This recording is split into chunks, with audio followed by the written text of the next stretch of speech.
إن الحمد لله نحمده ونستعينه ونستغفره ونعوذ بالله من شرور أنفسنا وسيئات أعمالنا من يهده الله فلا مضل له ومن يضلل فلا هادي له أشهد أن لا إله إلا الله وحده لا شريك له وأشهد أن محمدا عبده ورسوله يا أيها الذين آمنوا اتقوا الله حق تقاته ولا تموتن إلا وأنتم مسلمون يا أيها الناس اتقوا ربكم الذي خلقكم من نفس واحدة وخلق منها زوجها وبث منهما رجالا كثيرا ونساء واتقوا الله الذي تساءلون به والأرحام إن الله كان عليكم رقيبا يا أيها الذين آمنوا اتقوا الله وقولوا قولا سديدا يصلح لكم أعمالكم ويغفر لكم ذنوبكم ومن يطيع الله ورسوله فقد فاز فوزا عظيما أما بعد فإن خير الحديث كتاب الله وخير الهدي هدي محمد صلى الله عليه وسلم وشر الأمور محدثاتها وكل محدثة بدعة وكل بدعة ضلالة وكل ضلالة في النار. حاضرین جمعہ،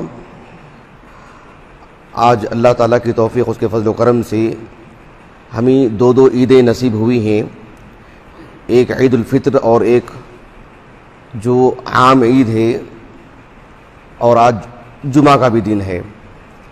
یہ دو چیزیں اللہ سبحانہ و تعالیٰ نے ہمیں بیک وقت عطا فرمائی ہیں. آج کے اس خطبہ جمعہ میں مجھے اختصار کے ساتھ بس ایک ہی بات رکھنی ہے، وہ یہی کہ چونکہ یہ دور سوشل میڈیا کا دور ہے، دنیا جہاں کی خبریں ایسے معلوم ہوتی ہیں جیسے ہماری گلی میں کوئی واقعہ ہوا ہو، جیسے ہمارے گھر کے آس پاس میں کوئی واقعہ ہوا ہو. جس جلدی کے ساتھ اور جس تیزی کے ساتھ ہم اپنے محلے کی خبروں سے واقف ہوتے ہیں، اسی قدر ہم عالمی سطح کی خبروں سے بھی واقف ہو جاتے ہیں. مجھے آج کے اس خطبہ جمعہ میں کہنا یہ ہے کہ فی الحال فلسطین کے مسئلے کو لے کر سوشل میڈیا میں جو غیر ذمہ دارانہ گفتگو ہو رہی ہے جذباتی مسلمانوں کی طرف سے، یہ اپنے آپ میں بہت ہی بری بات ہے. بات کیا ہے؟ فلسطین کے مسلمانوں کے ساتھ فی الحال جو معاملہ ہو رہا ہے، مسلمانوں کی بڑی تعداد، ہمارے اس ملک کی میں بات کر رہا ہوں، پڑھے لکھے لوگوں کی میں بات کر رہا ہوں، جن کے ہاتھوں میں موبائل ہے اور جو فیس بک استعمال کرتے ہیں، واٹس ایپ استعمال کرتے ہیں، اس طرح کا واقعہ جب بھی رونما ہوتا ہے مسلم ممالک پر لعن طعن شروع کر دیتے ہیں، خصوصاً حکومت سعودیہ کو ہدف بناتے ہیں، دیگر مسلم ممالک کی عزت اتار دیتے ہیں، مسلم حکمرانوں کو بے غیرت کہنا، ان کے ایمان پر ڈاکہ ڈالنا انتہائی درجے کی بے ایمان ہونے کی بات ہے. یہ کسی طور پر بھی مناسب نہیں ہے. ہم اپنے گھر کے سرپرست ہیں، اپنے محلے کے سرپرست ہیں، کسی ادارے کے سرپرست ہیں، کوئی مسجد کا سرپرست ہے، وہاں بھی کسی پر ظلم ہوتا ہے. خاندان میں کتنی عورتوں پر ظلم ہوتا ہے، کتنے مردوں پر ظلم ہوتا ہے، کتنے غریب لوگوں پر ظلم ہوتا ہے، اور بہت سارے لوگ جو سرپرست ہوتے ہیں، ذمہ دار ہوتے ہیں، طاقت ہوتی ہے، لیکن ان کی مدد نہیں کر سکتے. کس کس پر گفتگو کریں گے؟ کس کس پر انگلی اٹھائیں گے؟ ہمارے ہاتھ میں موبائل ہے اور جو ہے بس ایک شوق ہے، لکھتے جاتے رہتے ہیں، حکومت سعودیہ کو دیکھو، فلاں مسلم ملک کو دیکھو، فلاں مسلم ملک کو دیکھو، 50 سے زائد مسلم ممالک ہیں، ان کی بے غیرتی دیکھو، ان میں ایمان نہیں ہے، ان میں وہ نہیں ہے. یہ خود ایک بے ایمانی کی بات ہے. اللہ سے ڈرنا چاہیے. اللہ تعالیٰ آپ کو آپ کے تعلق سے پوچھے گا، ہر فرد مسئول ہوگا. تلک امۃ قد خلت لها ما کسبت ولکم ما کسبتم ولا تسألون عما كانوا يعملون.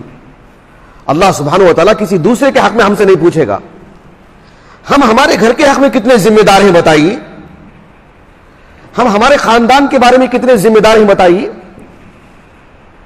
یہ ایک طرح کا تماشا بنا کے رکھا ہے کہ اس طرح کے واقعات جب بھی ہوتے ہیں عالمی سطح پر مسلم ممالک کو کوسنے لگتے ہیں. اللہ تعالیٰ کا شکر ادا کیجیے، اللہ تعالیٰ ہمیں کسی مسلم ملک کا بادشاہ نہیں بنائے ہیں. وہ بھی ایک آزمائش ہے.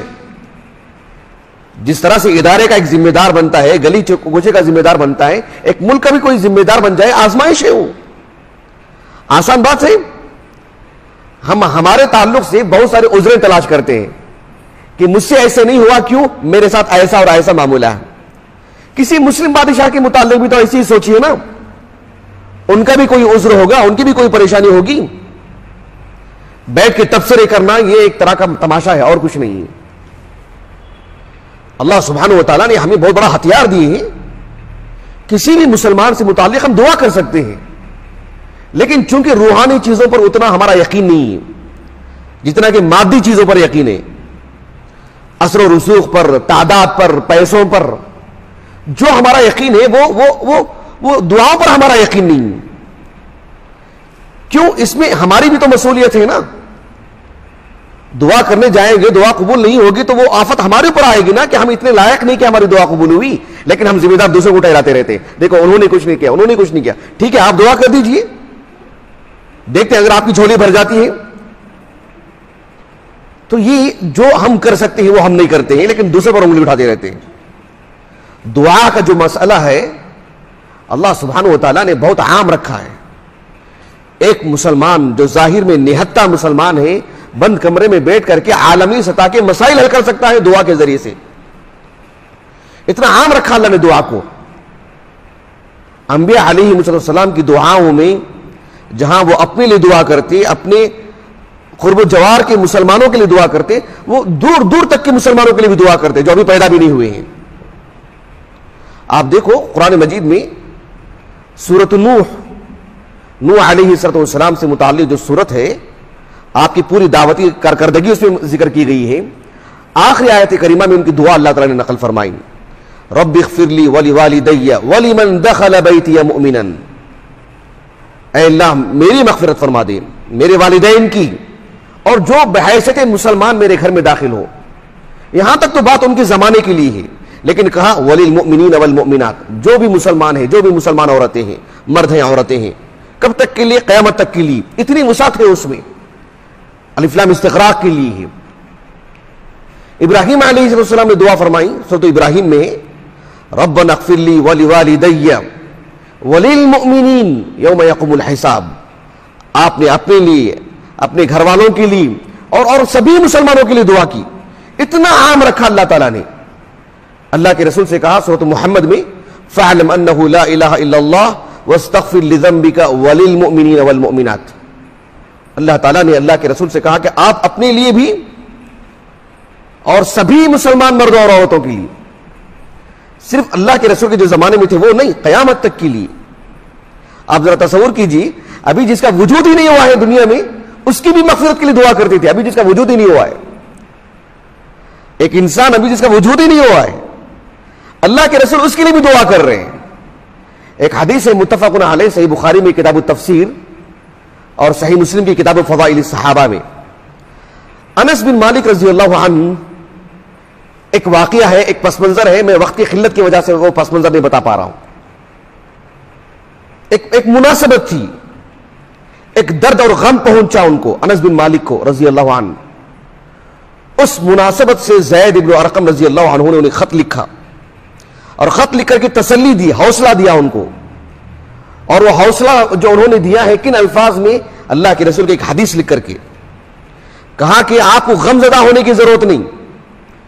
آپ کے بچوں پر، آپ کے پوتوں پر، آپ کے گھر والوں پر جو آفت آئی ہے نا، آپ کو گھبرانے کی ضرورت نہیں. زید بن ارقم کہہ رہے ہیں انس بن مالک سے رضی اللہ عنہ اجمعین، کہا کہ تمہارے گھر والوں میں جو حادثہ ہوا ہے، تمہارے گھر کے بہت سارے لوگوں کی موت ہو چکی ہے، ان کا انتقال ہو چکا ہے ایک مناسبت اور حادثے کے تحت. لیکن دیکھو اللہ کے رسول نے دعا کی. زید بن ارقم کہتے ہیں، اور زید بن ارقم مہاجر صحابی ہیں اور انس بن مالک انصاری صحابی ہیں. کہا کہ تم کو غمزدہ ہونے کی ضرورت نہیں. اللہ کے رسول نے دعا فرمائی، اللہم اغفر للانصار، اے اللہ تو انصار کی مغفرت فرما دے. قیامت تک کے لیے جو مسلمان بھی اللہ کے دین کے لیے مدد کرے گا وہ انصار میں سے ہے. لیکن انصار ایک اصطلاح ہے نا، مخصوص افراد کے لیے ہے نا. صحابہ میں سے ایک جماعت جو ہے انہی کے لیے تو انصار کہا جاتا ہے جو مدینہ کے ہیں. آپ علیہ الصلوۃ والسلام نے فرمایا کہ اللہم اغفر للانصار ولابناء الانصار وابناء ابناء الانصار، کہ اللہ انصار کی مغفرت فرما، انصار کے بچوں کی مغفرت فرما، اور انصار کے پوتوں کی مغفرت فرما. سبحان اللہ، جن کا وجود ہی نہیں ہے بھی. جن کی ابھی ولادت ہی نہیں ہوئی, دنیا میں آئے ہی نہیں, ان تک کے لیے دعا کر رہے ہیں اللہ کے رسول صلی اللہ علیہ وسلم. اتنا عام رکھا گیا اسلام میں دعا کے لیے. آپ تصور کیجئے آج جس ہم دور میں جی رہے ہیں 1442 ہجری شوال کی 1 تاریخ ہے, ہم پچھلی 1400 سال کے لیے مسلمانوں کے لیے جہاں دعا کرتے ہیں, وہیں پر فی الحال دنیا بھر میں جہاں جہاں مسلمان ہیں ہم ان کے لیے بھی دعا کر رہے ہیں. کتنی وسعت ہے دعا کے اندر. سورۃ الحشر کی جو آیت کریمہ ہے, اللہ تعالیٰ نے فرمایا والذین جاءوا من بعدهم یقولون ربنا اغفر لنا ولاخواننا الذین سبقونا بالایمان ولا تجعل في قلوبنا غلا للذین آمنوا. اللہ سبحانہ و تعالیٰ نے اس دعا میں یعنی 1400 سالہ تاریخ میں جتنے بھی مسلمان ہیں, ان کے ایمان میں جو مراتب ہے, ایمان کے اعتبار سے جو تفاضل ہے, صدیق اکبر کا جو ایمان ہے, آج کے اس دور میں ادنا مسلمان کا جو ایمان ہے, سب کی شمولیت ہے اس میں, کوئی خارج نہیں, سب داخل ہیں اس میں, جتنے بھی مسلمان ہیں. ہماری دعاؤں میں اتنی وسعت ہے, یہ ہم نہیں کرتے ہیں, اس پر ہمارا یقین نہیں ہے, اس کو ہم استعمال میں نہیں کرتے ہیں. مسلم حکمرانوں کو لعن طعن کرتے رہتے ہیں. کیا وجہ ہے جواز ہے بتائیے. ہم روزانہ نماز پڑھتے ہیں, 5 وقتہ نماز, دیگر نمازیں بھی, تشہد میں جو دعا پڑھتے ہیں ہم, التحیات للہ والصلوات والطیبات والسلام علیک ایھا النبی ورحمۃ اللہ وبرکاتہ, اس کے بعد کا جو جملہ ہے السلام علینا وعلی عباد اللہ الصالحین, السلام علینا وعلی عباد اللہ الصالحین. عباد وہ مضاف ہے, بھلے ہی وہ جمع ہے لیکن وہ مضاف ہونے کی وجہ سے اپنے اندر وسیع معنی لے کر کے آتا ہے, عموم کا معنی.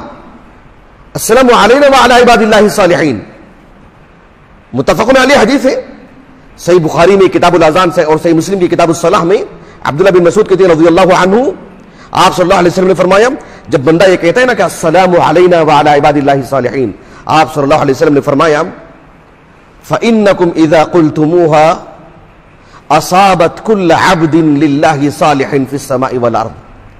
آسمان اور زمین میں جو بھی اللہ کے نیک بندے ہیں سب کے سب اس دعا میں شامل ہوتے ہیں. کتنی آسانی سے سبحان اللہ ہم سارے مسلمانوں کو اپنی دعا میں شامل کرتے ہیں. یقین ہونا چاہیے, شعور ہونا چاہیے. فلسطین کے مسلمان وہاں ہیں نا, ان سے متعلق ہمیں کوئی خبر نہیں ہے سوائے یہاں کے اس میڈیا کی. اس میڈیا میں جو شیطانیت ہے, جو خباثت ہے, ہم اچھی طرح جانتے ہیں.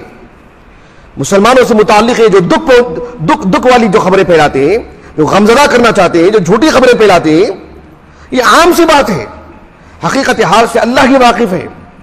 لیکن ہم صرف اور صرف مسلم حکمرانوں کو دوشی ٹھہرائیں, ان پر لعن طعن کریں, ان کے ایمان پر ڈاکہ ڈالیں اور ان سے متعلق یہ کہے کہ جو یہ مطلب عیاش ہیں, بس کھانے پینے کے لوگ ہیں, موج مستی کرتے رہتے ہیں.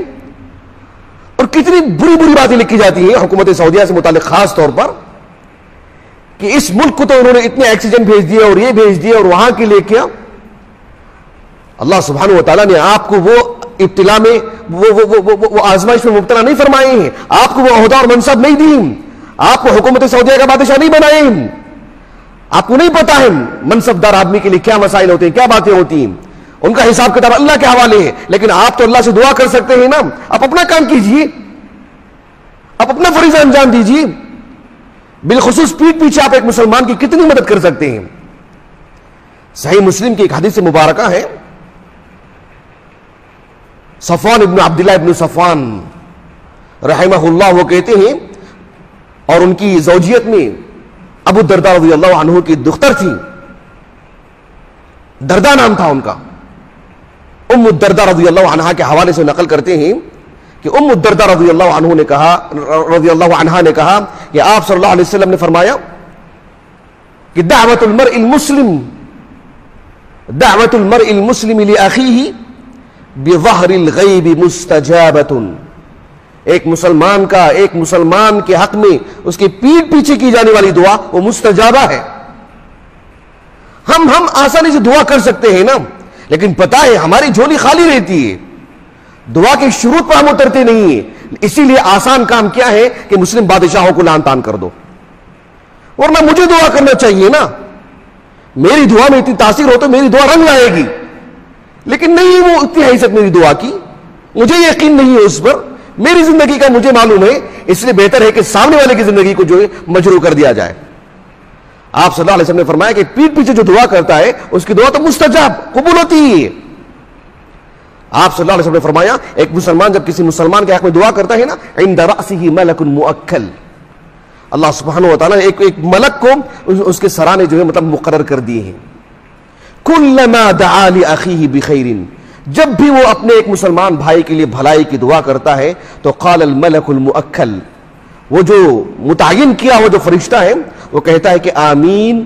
ایک تو تم نے اس کے حق میں جو دعا کی اللہ تعالیٰ اسے قبول کرے, اور وَلَكَ بِمِثْلٍ, وہی چیز آپ کے بھی نصیب میں آ جائے.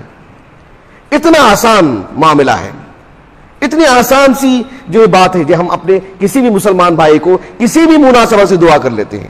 یہ جو کرنے کا کام ہے یہ ہم کو کرنا چاہیے. اس سے بڑھ کر کے تبصرے کرنا, فیس بک پر لکھنا, واٹس ایپ پر لکھنا, پھر دسیوں لوگوں کے اس میں کمنٹس آتے ہیں, سبحان اللہ العظیم. اللہ سبحانہ و تعالیٰ کے ہاں ایک ایک حرف کا حساب کتاب دینا ہے. جہاں ان مسلم بادشاہوں کو حساب کتاب دینا ہے ان کو بھی حساب کتاب دینا ہے, جو مسلمانوں کی شبیہ خراب کر رہے ہیں, اعتماد کو ختم کر رہے ہیں, بدزنی پہنا رہے ہیں, اور طرح طرح کے گناہوں کے شکار ہو رہے ہیں. نسأل اللہ العافیۃ والسلامہ. اللہ تعالیٰ جہاں بھی مسلمان مظلوم ہیں اللہ سبحانہ و تعالیٰ مظلومیت سے نکلنے کے جو اسباب ہیں اللہ تعالیٰ ان اسباب کو اختیار کرنے کی توفیق عطا فرمائے. اللہ تعالیٰ ہمیں عافیت سے رکھے. اللہ سبحانہ و تعالیٰ ہمیں سلامتی نصیب فرمائے, ایمان عطا فرمائے, اللہ رب العالمین کا تابعدار بنائے. وآخر دعوانا الحمدللہ رب العالمین.